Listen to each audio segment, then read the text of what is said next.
Welcome to જય માનપુણા kitchen.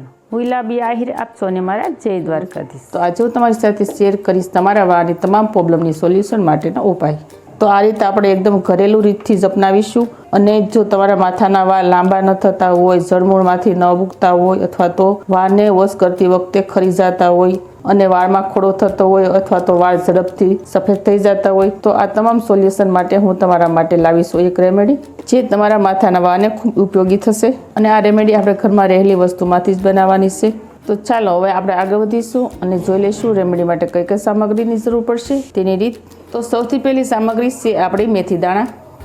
તો મેથી દાણાની અંદર ગુડ પ્રોપર્ટી હોય છે, વાળને ખરતા બંધ કરે છે અને વાળને એકદમ સિલ્કી અને મજબૂત બનાવવાનું કામ કરે છે મેથી. તો હવે આપણે આગળની પ્રોસેસ કરીશું. તો હવે આપણે કોઈ પણ સ્ટીલનું પેન અથવા તો તપેલી પણ તમે લઈ શકો છો. તેની અંદર આપણે 2 ચમચી જેટલા મેથી દાણા એડ કરી દઈશું.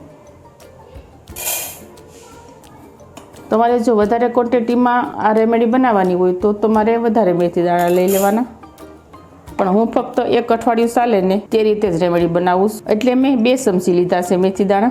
તો હવે આપણે લઈ લઈશું 2 નંગ ડુંગળી. તો ડુંગળીમાંથી આપણે ડંઠલનો ભાગ અલગ કાઢી લઈશું.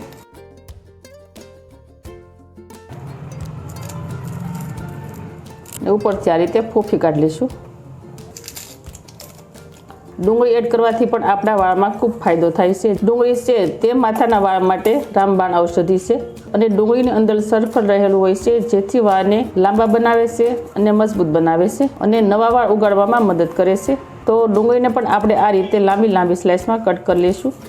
તો વિડીયો શરૂ કરતાં પહેલાં મારી તમને નિવેદન છે કે હજી સુધી તમે મારી ચેનલને સબસ્ક્રાઈબ ન કરી તો પ્લીઝ જય માનપુણા કિચનને સબસ્ક્રાઈબ કરી દેજો. વિડીયોને એક લાઈક જરૂર કરજો. અને ડુંગળી છે તે સ્કેલ્પમાં બ્લડ સર્ક્યુલેશન વધારે છે, જેથી વાળનો ગ્રોથ વધે છે.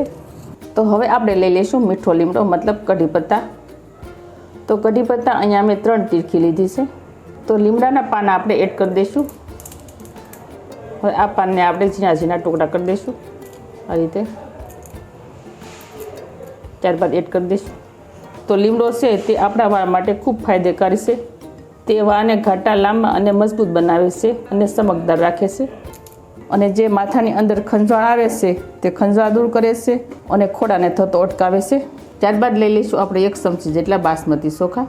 બાસમતી ચોખા છે તે આપણા વાળને સિલ્કી બનાવે છે અને વાળને મજબૂત રાખવાનું કામ કરે છે અને તમારા વાળમાં શાઇનિંગ આપશે. તો જો તમે આ રીતે ઘરે રેમેડી બનાવી અને તમારા માથાના વાળમાં યુઝ કરશો ને, તો તમારે ક્યારેય વાળને સ્પા નહીં કરાવવા પડે અને ક્યારેય આયનિંગ પણ નહીં કરાવવા પડે. એટલા સરસ માથાના વાળનું રિઝલ્ટ આવશે. તો આપણે 1 ચમચી જેટલા ચોખા આપણે પેનમાં એડ કરી દઈશું.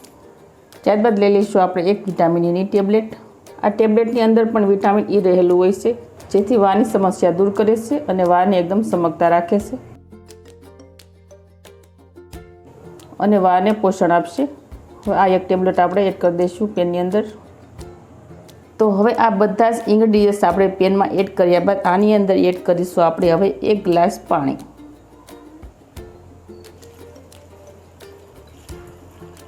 આપણે આગળની પ્રોસેસ કરીશું, તો તેના માટે જઈશું ગેસ તરફ.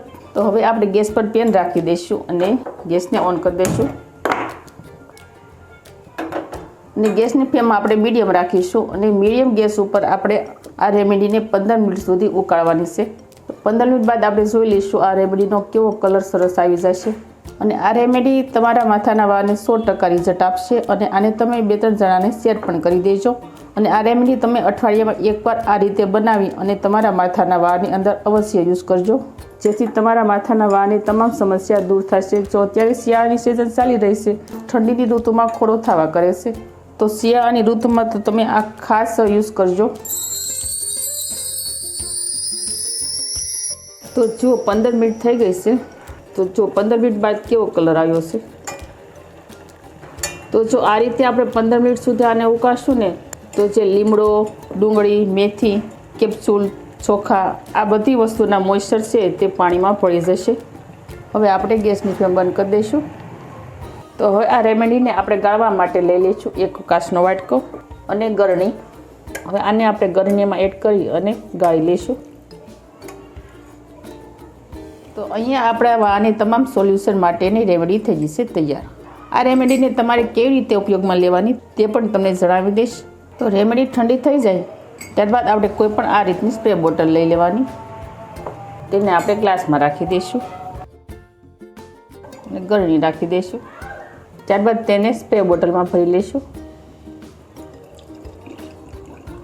તો જો આ રીતે સ્પ્રે બોટલમાં ભર્યા બાદ આને તમારે જ્યારે તમારા માથાના વાળ ધોવાના હોય ત્યારે તેને આગલે દિવસે સ્પ્રે કરી દેવાના વાળને અને આખો દિવસ આ રેમેડી રાખવાની માથામાં. ત્યારબાદ બીજે દિવસે વાળને વોશ કરી નાખવાના. તો જો તમે આને એક દિવસ માથાના વાળમાં રાખશો ને તો જ માથાના વાળનો રિઝલ્ટ સારો આવશે. આ રીતે તમારે પાથે સ્પ્રે કરી દેવાનો. તો ફ્રેન્ડ, તમને આજની હેર સોલ્યુશન માટેની હોમ રેમેડી કેવી લાગી તે મને કમેન્ટ કરી અને જરૂર કરજો. અને તમે પણ આ રીતે રેમેડી બનાવી અને તમારા વાળની અંદર યુઝ કરજો. બહુ સરસ રિઝલ્ટ મળશે તમને. નવી ઇન્ફોર્મેશન શીખવા માટે અને નવી રેસીપી શીખવા માટે જય માં અન્નપૂર્ણા કિચનને સબસ્ક્રાઈબ કરી દેજો. વિડીયોને એક લાઈક જરૂર કરજો અને ફ્રેન્ડ અને ફેમિલીમાં વધુને વધુ શેર કરજો. આવજો, ફરી મળીશું આવી નવી રેસીપી શીખવા માટે. ત્યાં સુધી થેન્ક યુ. જય દ્વારકાધીશ, જય સિયારામ, ધન્યવાદ.